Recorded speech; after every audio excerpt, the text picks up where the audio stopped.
If you don't know the kind of person I am, and I don't know the kind of person, there is many a small betrayal in the mind, a shrug that lets the fragile sequence break, sending with shouts the horrible offenders the circus won't find the park.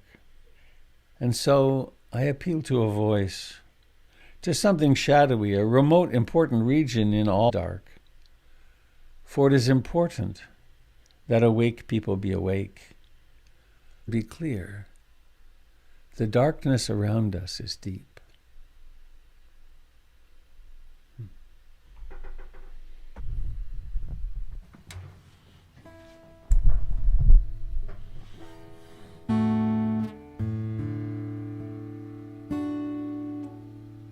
Years, it's a fine word, isn't it? Loss, fame, hopefulness and hopelessness. And our task, cultivating love and compassion, sympathetic joy and equanimity, with the refuges and the precepts. So I invite you to join me in reminding ourselves of where we can actually take refuge.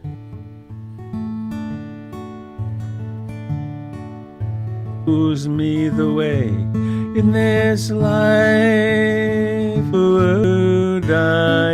way of understanding and love. Namo Dharmaya, I take refuge in the Sangha, the community of mindful harmony. Namangaya.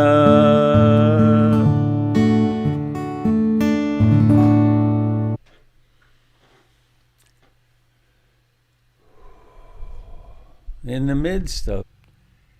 midst of fear and anger and joy and happiness, to realize that we are part of the human condition. And often, that very human condition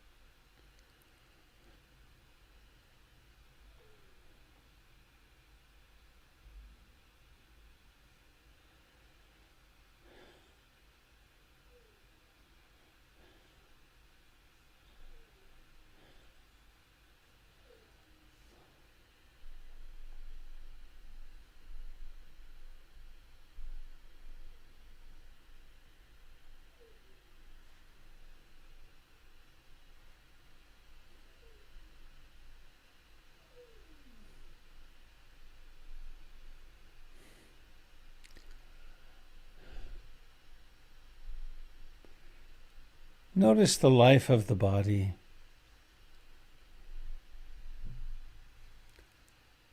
It is a cloud of life. Why not embrace it?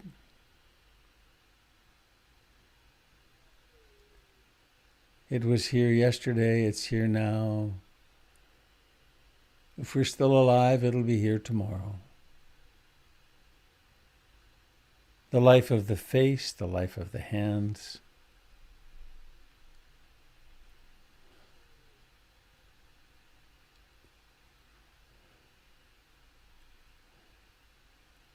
The life of the breath.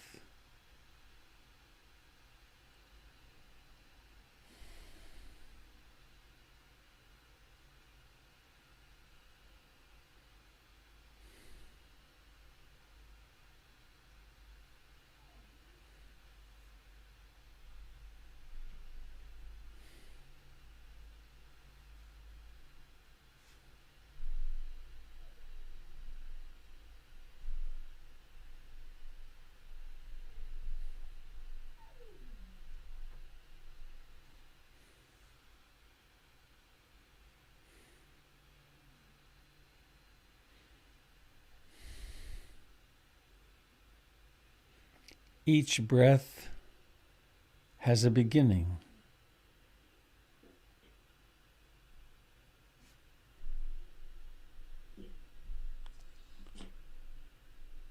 It is a rising to fullness.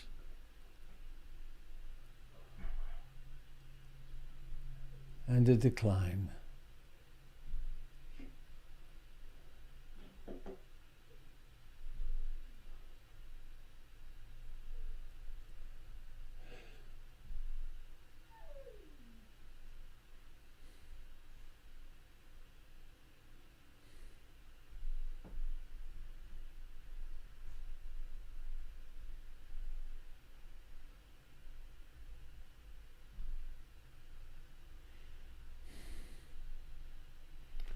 Welcome, dear friends on Facebook and YouTube. Sorry for the slow connection this morning.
Can do. Kind of echoing.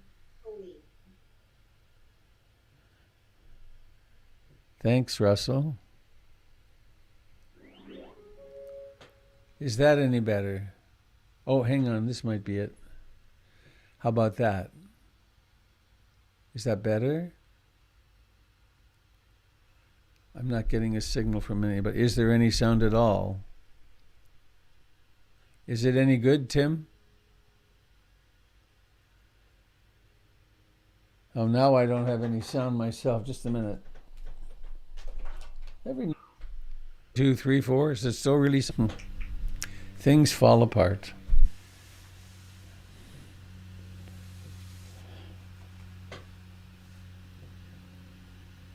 At lunchtime, everyone left the room, and I was there. It was at PIMC, and I sat at her feet. And I've known Joanna for 25 years or more. And I had one hand on her knee, and her holding her hand on her knees, and one hand on her foot. And I got kind of teary, and I said, you know, Joanna, sometimes it looks bad, like we're coming to the end, that we're not going to be able to pull this thing out of the fire. And sometimes I lose hope. I feel like I'm losing hope. And she smiled and kind of laughed and said, Robert, you know, the Buddha never talked much about hope, did he? Which was true. And then she said something really important, which was,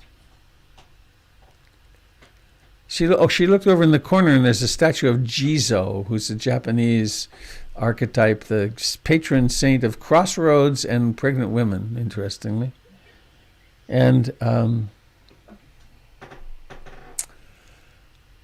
she said in Tibetan he's called somebody else, has a different name, and he's the bodhisattva who takes birth in the deepest of the hells, the 10th deepest hell. And he knows, as you do, that you can't save anybody. But he takes birth there to be a light of love and compassion in the darkness. And aren't you beautifully positioned, Robert, with your experience and your community, to practice love and compassion and help people learn that no matter what happens? To not become reactive, to not get lost in greed, hatred, and ignorance, but to realize that our mission is to become more loving, that whatever circumstance arises,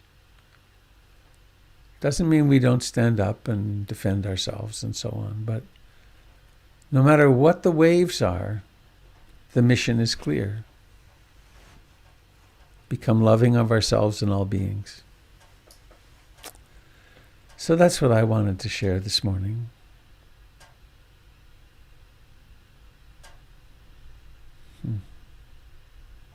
What's up with you? I invite your open-hearted sharing.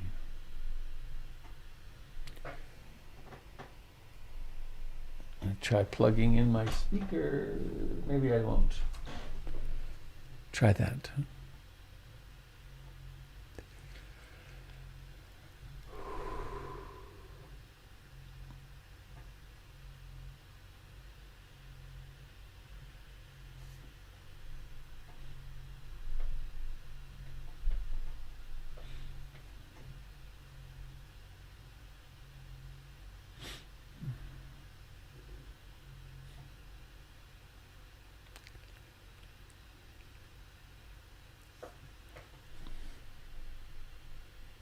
Robert. Hi. B. Hello, B. Hello. Now. Yeah, gotcha. Gotcha. Okay. Just found you. Thanks for being here this morning. Thank you for being here this morning. I just wanted to say that in my consumption of news last night, one of the things that a newscaster who I actually respect said is that many of us were hoping last night for a repudiation of what has been happening, especially in the last 4 years, and that no matter what happens next, we didn't get that repudiation. And I realized that that was definitely true for me, and that it's a source of grief this morning. No matter what happens next, that desire for what feels like a sense of standing up for justice or for what is right is so strong. And I know it's not the first time I felt that. I know I felt that in 2004 also when we reelected Bush after he had started the Iraq War. But I didn't know if you wanted to speak to that sense of grief when that is, I guess, thwarted. Your own idea of what is just is thwarted. And again, I just want to thank you so much for being here this morning. I don't think I have anything to add to that. And it's when you said it, it was clarifying. It's like, oh yes, right, that's true. The first election I ever voted in was the Ronald Reagan election. I was Canadian and I became an American to vote in that election. Also, Lon Mabon, the horrible anti-gay fellow, was there were terrible things on the ballots that I voted to oppose those. Lon Mabon, who later on it turned out was closeted gay. Strange the things we do. But I was shocked at that my first election that I ever voted in my life, and I then went around the world and I was looking at people and said, am I so different? Am I so different from people? And the fact is, in a certain way, yes, and in other ways, not at all. So many ways that we have in common. But at this level of politics, yes. But I thank you for sharing what you did. That's very useful. I mean, I was looking for common sense, clarity, love, common sense, Christian values are going to say, oh, that was a mistake, right? And it hasn't happened. Huh. It is disappointing. It's how come the world isn't like I thought it was, or it should be? Quote. Yeah. Thank you very much. Thank you,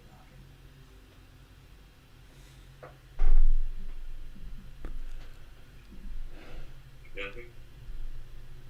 Is that Tim? Yeah. I hear you, buddy. Where are you? Looking for you. Oh. Will you wave again, Tim, please? There you are. Okay. I have my screen set with 50 people on it now. Okay. 50 very small people. 50 very small people. Though it's a big screen. Yeah, I feel the same way.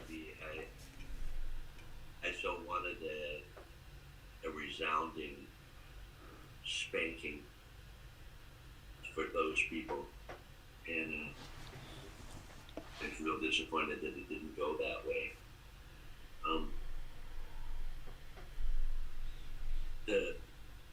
What I'm feeling like the bright side is, okay, this shows us where we're at, and we can be thankful for the last 4 years because it has stripped away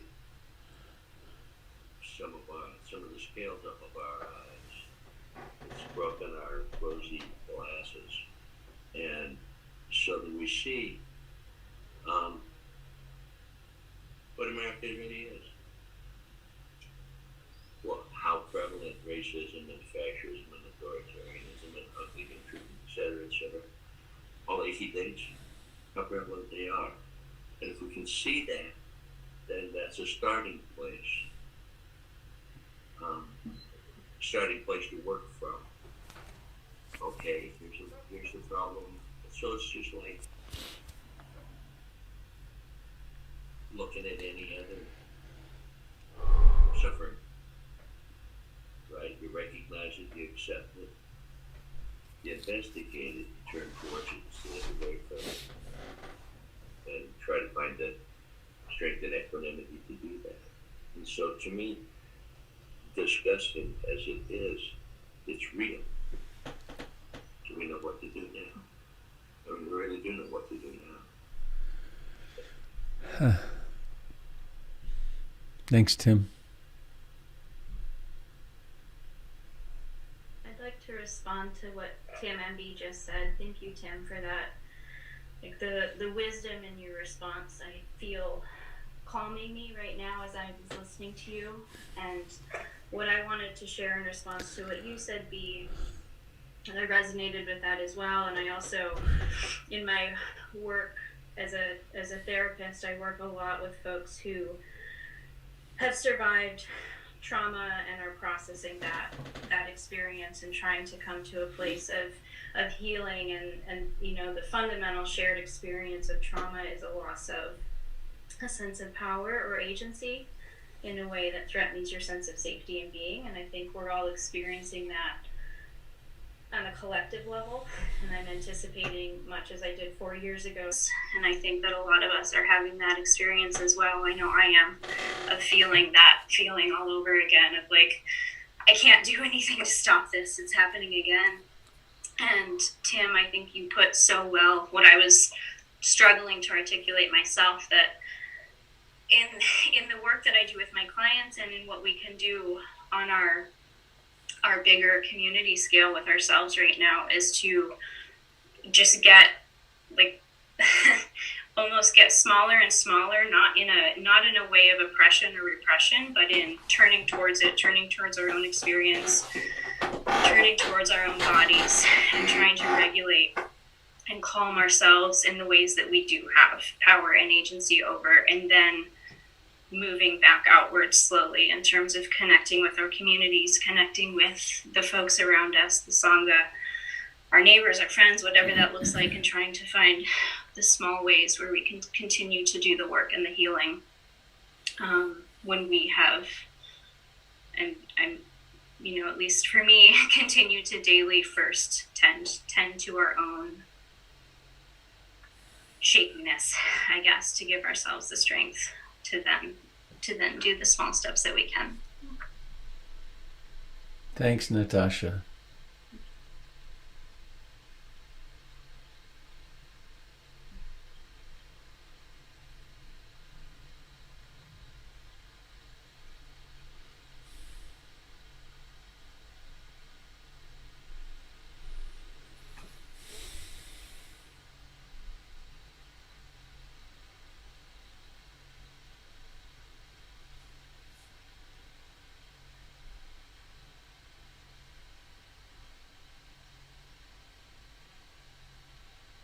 Hey Robert, it's Jamie. Please wave. Oh, there you are. Hi, Jamie. Hi.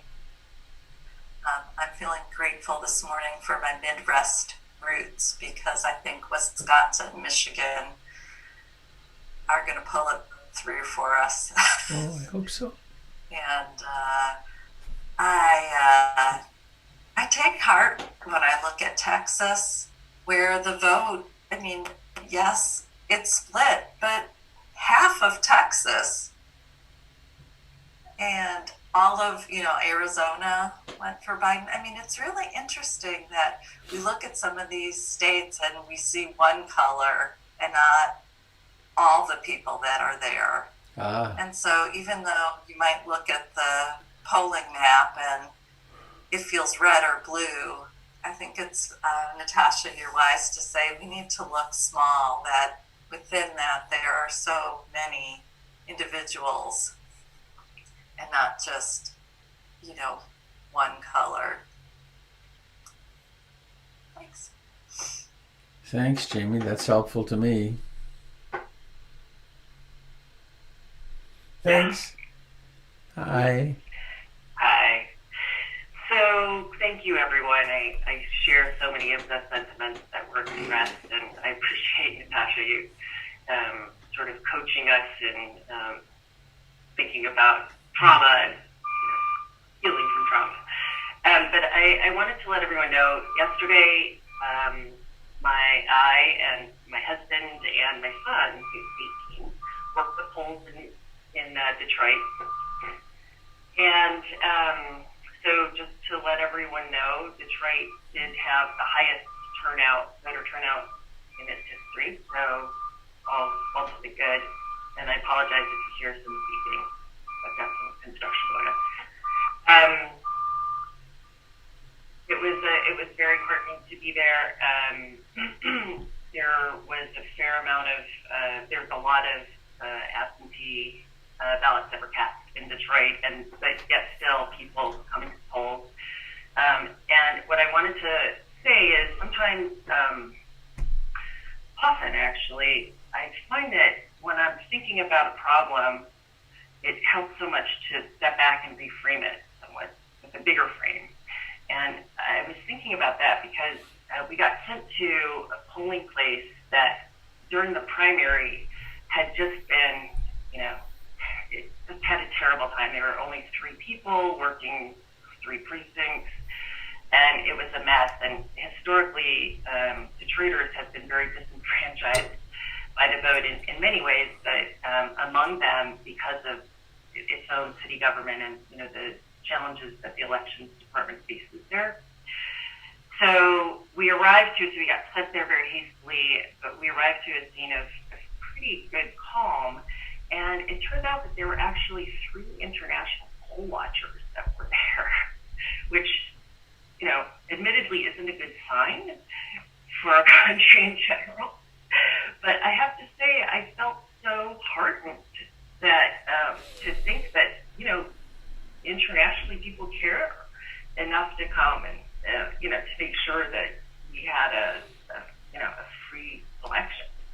So I guess as I'm starting to think about who, as I try not to think about our country in such divided terms, I'm also trying to think about sort of all of the people in the world who uphold many of the values that we all hold dear.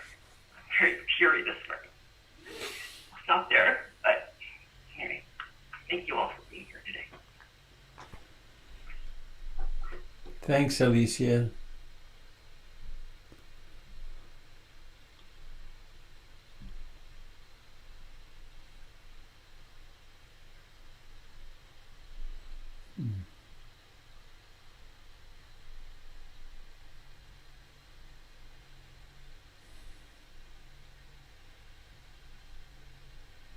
I say something? Is it Sharon? Sharon, yes. Hi, Sharon, of course. I'm driven back to the meditation group.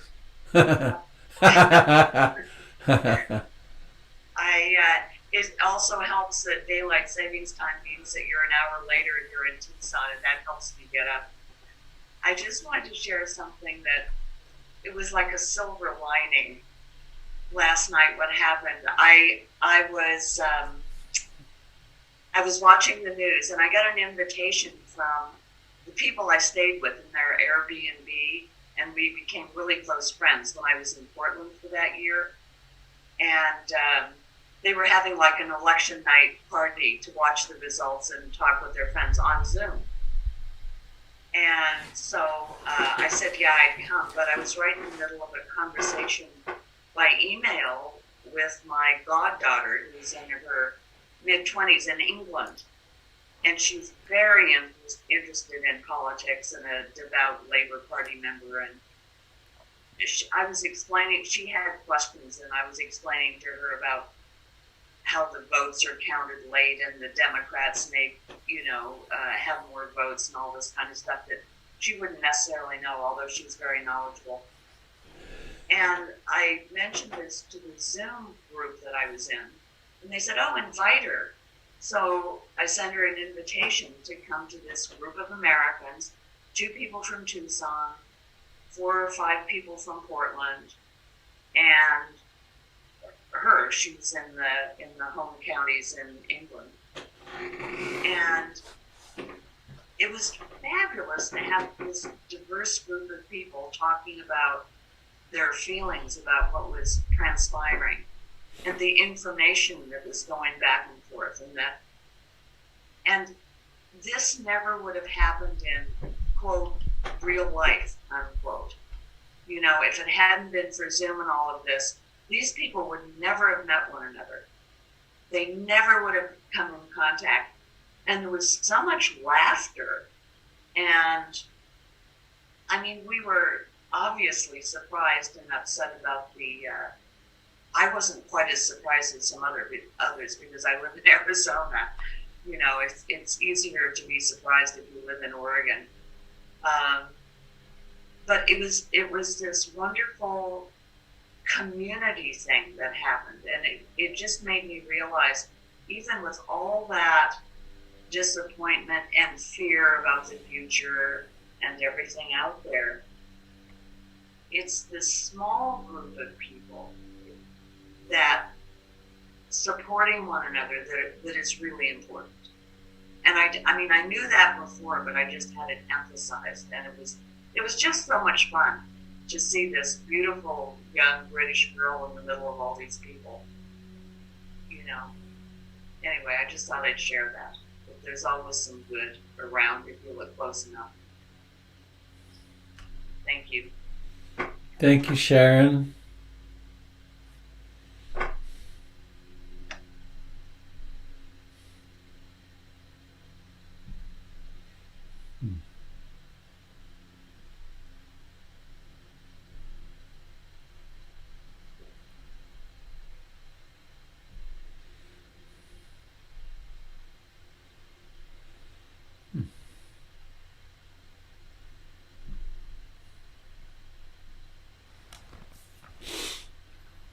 Wow.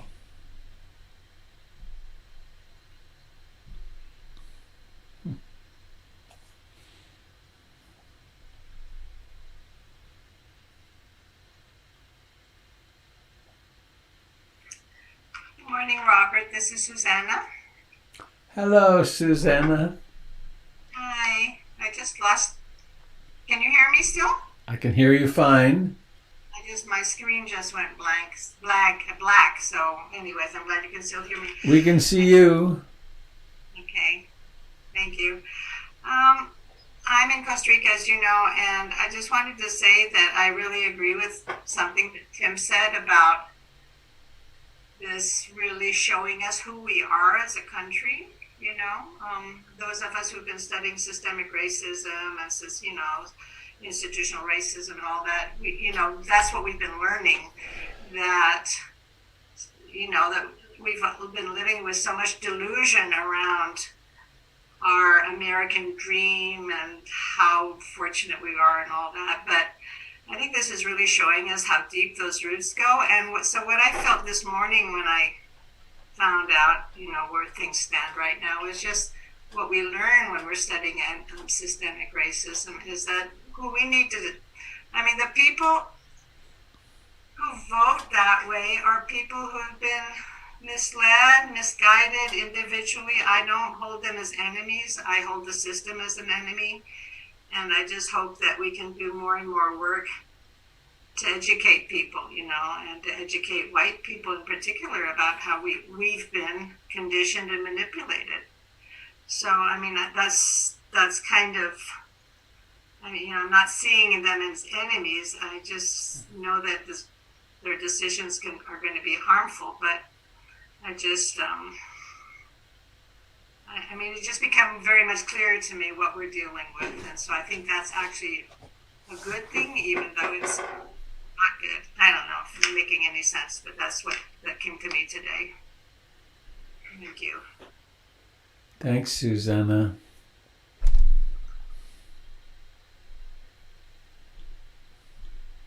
Lovely that you can come join us from Costa Rica. So grateful to be able to join you. Yeah, I would be otherwise very lonely here. I have people here, but I don't have my Sangha here, so I'm so happy to have all of you with me.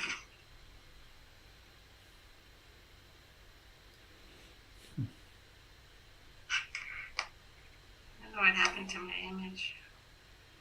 You're still coming through here, plenty clear. Can you unmute me? Can you mute me, please? Because I can't. I don't have an image, so I can't mute myself. Remove spotlight.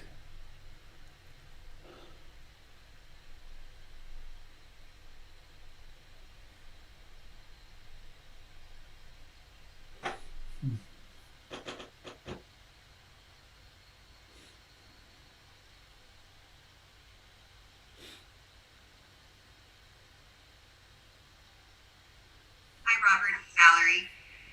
Hello, Valerie. Would you wave? Oh, there you are. Hi. A nice two-handed wave. So, you had us read together, which was just so lovely and beautiful. And I've hesitated to ask this question, but we read that and the teachings are that we don't want to wish anybody else harm. And in my almost 60 years on this planet, it's only happened, like 3 or 4 times. When I go through divorce, you have that fantasy when you're going through this horrible period of time. Or Right.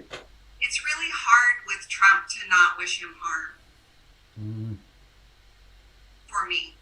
Mm-hmm.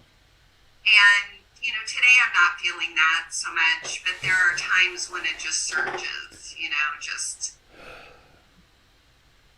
the amount of harm that I feel he has caused to the planet, to people, to our sense of stability.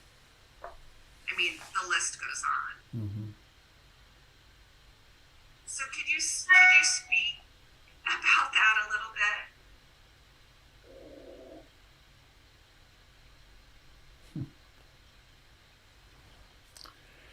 Just as during a horrible divorce with a custody battle, Same.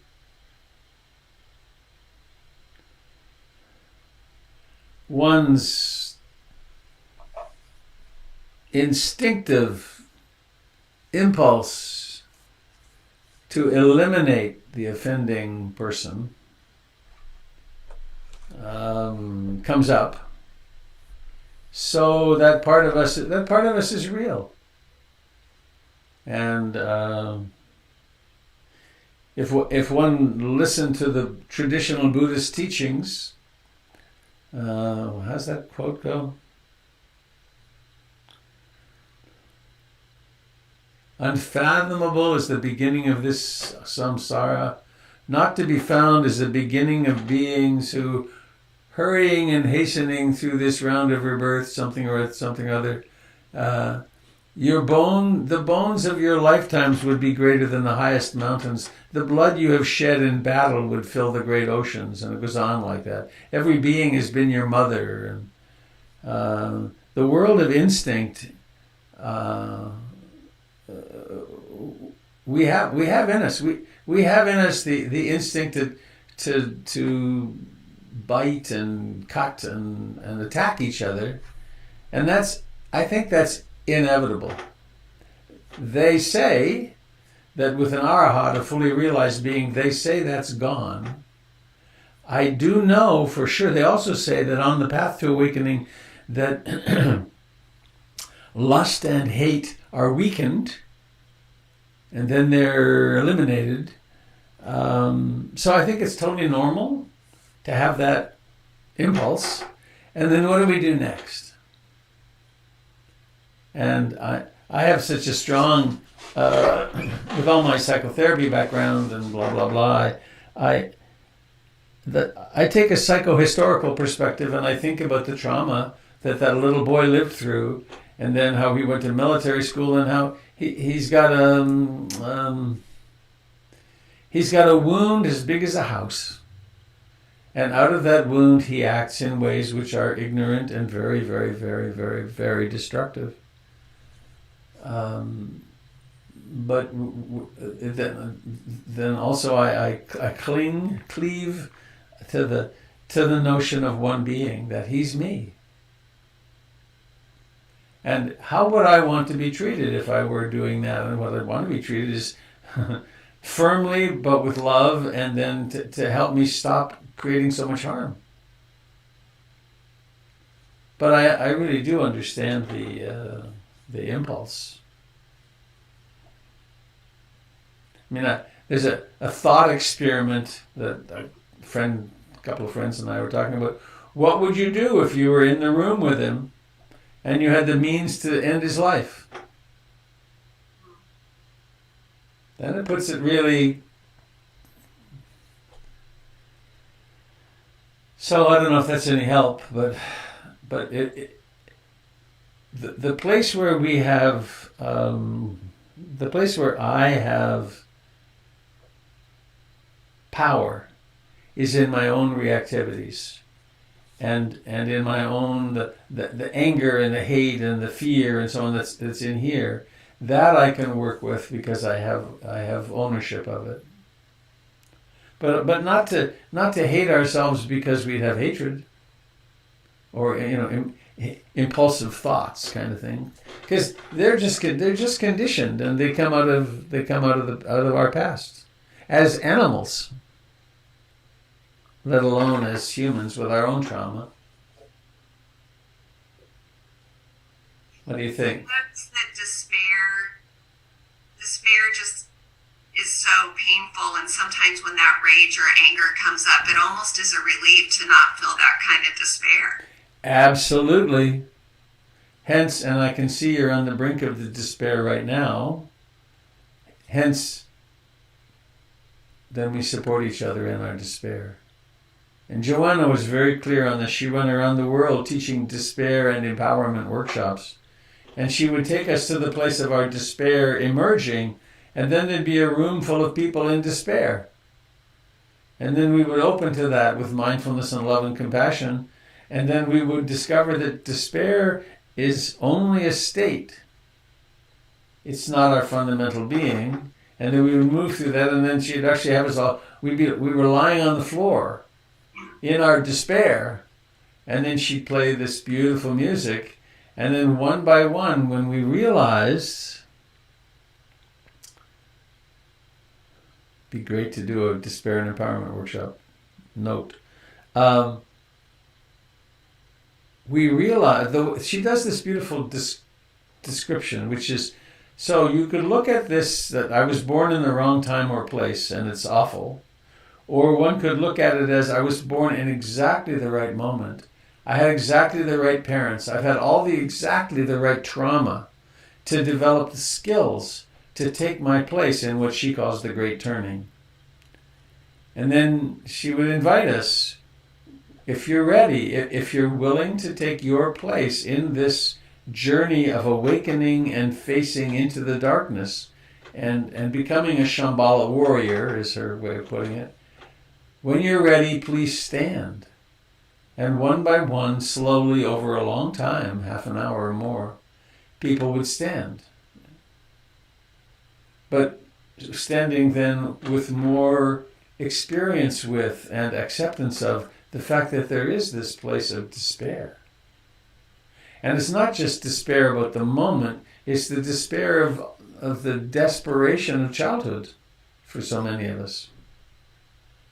The despair of the child of alcoholic parents or schizophrenic parents or fighting parents or fathers who went off to war and came home contorted.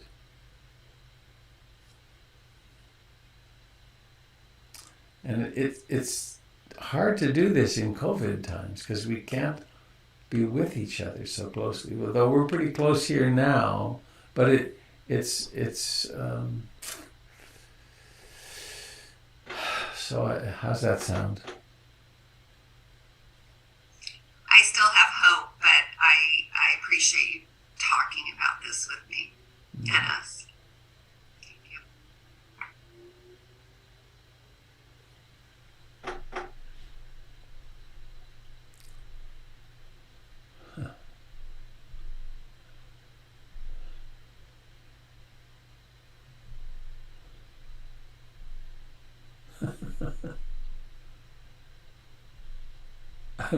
I'm giggling because I have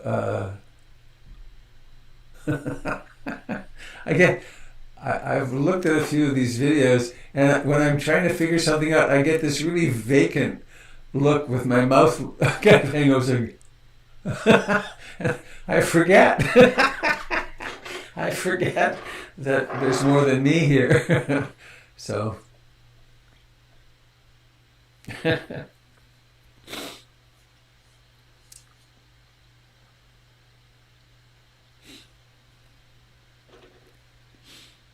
Robert.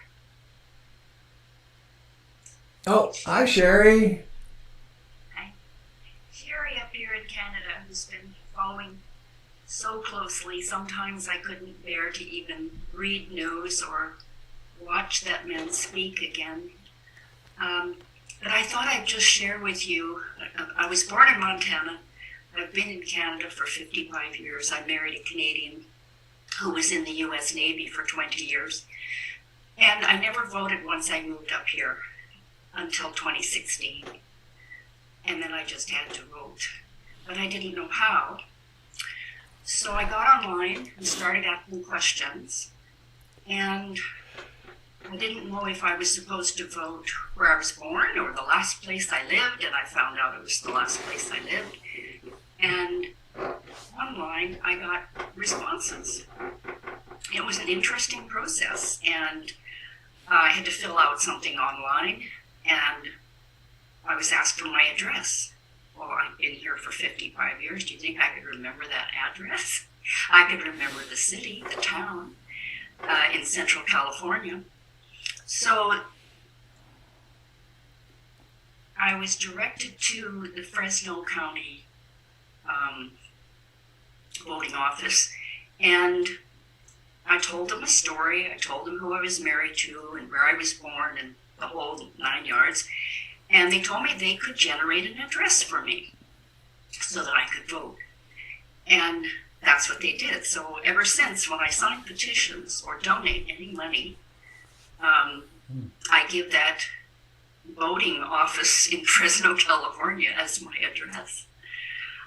The last little while, they've been asking a lot for donations, of course. And the last times I got the emails from Biden-Harris to donate, I had to put in a passport number, and I'd never been asked that before. So I thought, you know what? I used to have a U.S. passport.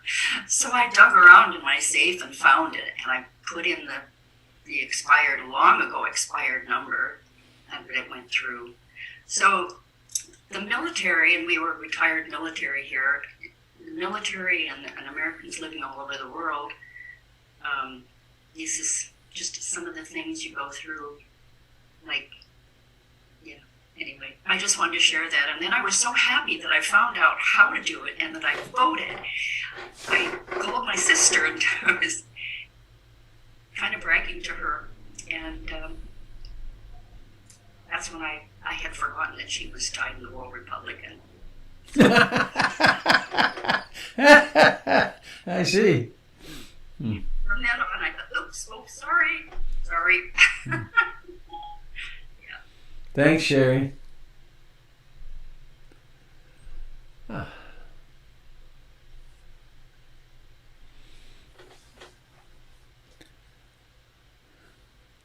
Well, I have a few more minutes, maybe 5 more minutes, so let's continue. Hey, Robert. Hi, Jillian. I'm now in the dark. Well, it's getting light there. It's getting dark here in the Netherlands. Oh, can you hear me okay? I can hear you fine. Okay. It's really great. I've been feeling a little bit like when I woke up this morning and saw some of the early results, I felt a bit like a girl without a country. But as the day went on, I feel more hopeful again with I feel like might as well be hopeful until there's no hope. We for sure what's happening, but it feels good to have. I'm a girl. I may be a girl feeling without a country, but it feels good to have a community here. And this has been.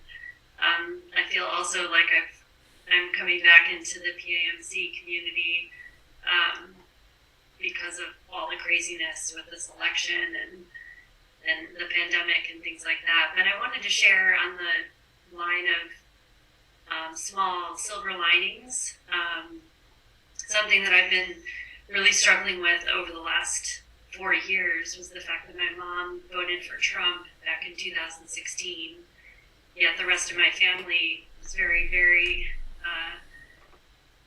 liberal Democrats. And over the 4 years, I've been starting to really resent my mom as much as Trump. And when we talk about like hatred and talk about, hatred and resentment, to feel that towards the president is one thing, but to feel that towards your own mother it was almost too hard to bear. But the good news is that I recently took a nonviolent communication course here locally, and I spent with some of the students in my class. They helped me write a letter to my mom.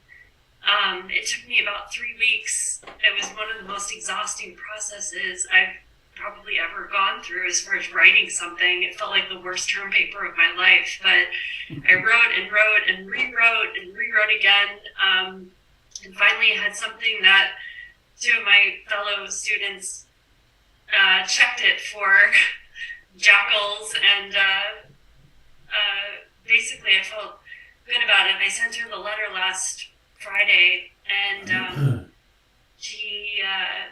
it took some time to hear back from her, but she wrote me back on Sunday and said that she had just no idea how scared I was and how terrified I was by what was happening with Trump and the U.S. And she said that she would vote for Biden because she cared about me and she cared about our relationship and she cared about my safety and my protection. And so, at the same time, she's in Illinois, and she said that she didn't know if her vote would even matter because Illinois tends to be blue, but it mattered so much to me that,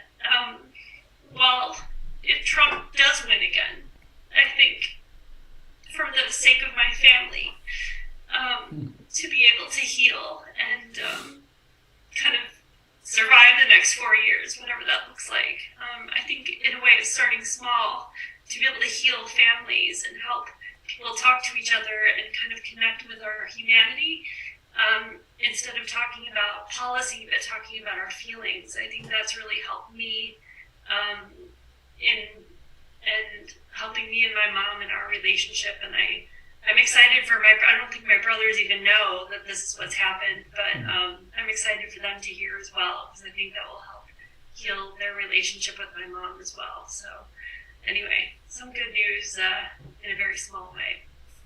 Thank you, Jillian. That's very touching. It's hard work learning how to speak in giraffe, isn't it?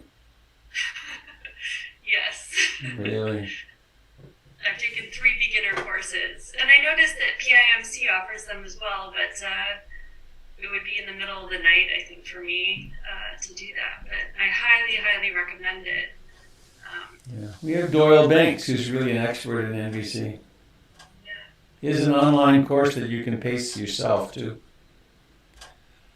Oh, okay, that's cool. Yeah.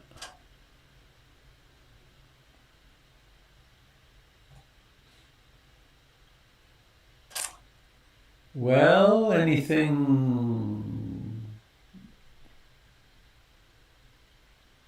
that wants to be spoken before we go?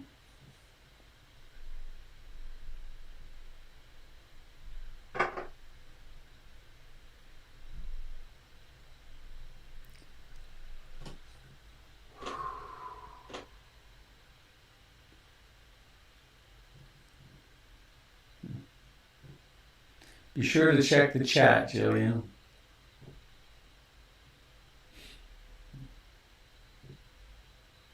Oh, Mary, are you wishing to say something? I can't hear you, oddly enough. Can everybody else hear Mary? No.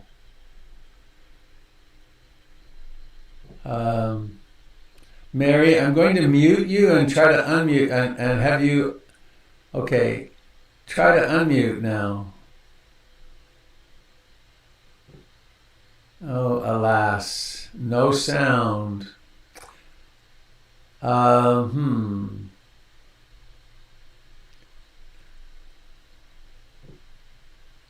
That's frustrating. Can I do anything from here? I don't think so.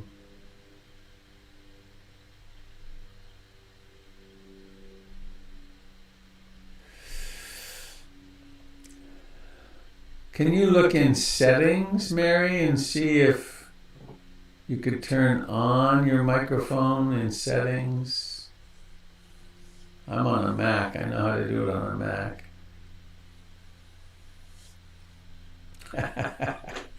If you're on an iPhone, your microphone might be muted, Marianne. She's on a computer, I think, Tim.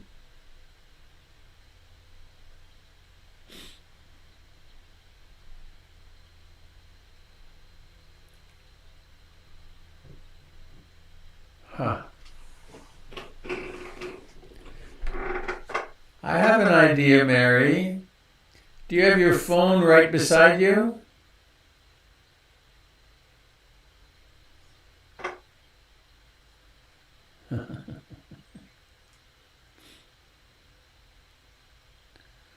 Call me. 503 706 9660.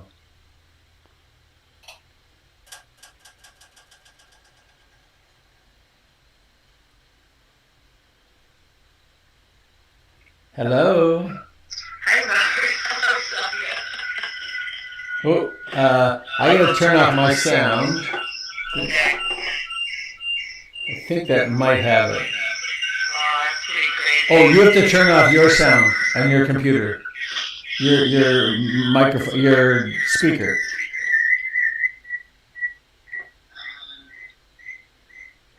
Let's see. You have to. Oh, There. I think I did it. okay, we're good. Okay. Oh my gosh, now it feels like I should have had something even more profound to say. Well, it better be profound after all this effort, of course. I know. Well, I've had many thoughts over the last half hour listening to all of our wise Sangha members, but one thing is that I think it's probably a good thing that we didn't have the landslide that we all secretly wanted, because then we would have just been in this situation of being right and everyone else wrong, and it wouldn't have done anything to promote the need for actually listening to one another. And here we are in this situation where we cannot avoid the fact that we have division and polarization and for the deep reasons that have been spoken about, they exist, and we have to come to terms with it, and that means we have to meet each other. So I think in a really strange way, it's a good outcome. So Thank you, that's what Mary. I wanted to say, and also a mantra that I've been saying. I said all night, and I'm saying probably all day today, which is the words of Martin Luther King, that the arc of the moral universe is long, and it bends towards justice. So thank you for making the effort to allow me to speak. Blessings to all today and every day. Thank you, Mary. Well, that was pretty slick. It worked. I'm going to turn my sound back on. Well, friends, I must be moving on. I'm really glad that we had this time together this morning.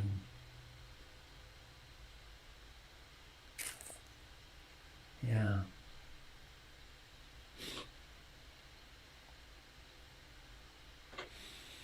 So I'm going to go and get a little exercise because that sometimes will pull me out of the pull toward despair and low energy. So I invite you to do whatever is your most stabilizing, most grounding, most love-inducing, consciousness-inducing activities today. And I will look forward to seeing you tomorrow. So let's sing our way out of here. Please undo your mute if you want to join us on the airwaves. 1, 2, 3. May all beings be happy. May all beings be happy. May all beings be happy. Sadhu,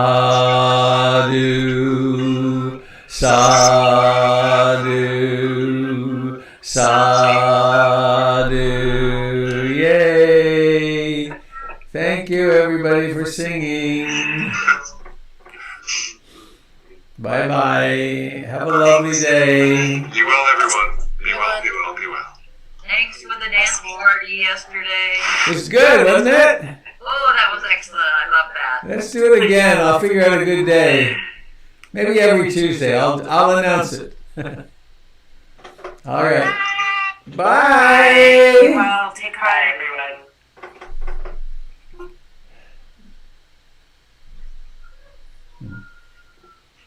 Thank you, lovely humans. Sure glad to know you.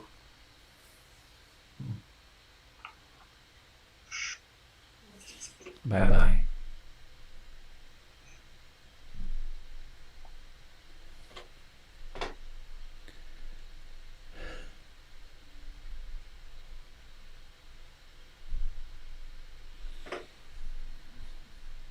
Goodbye, Facebook friends.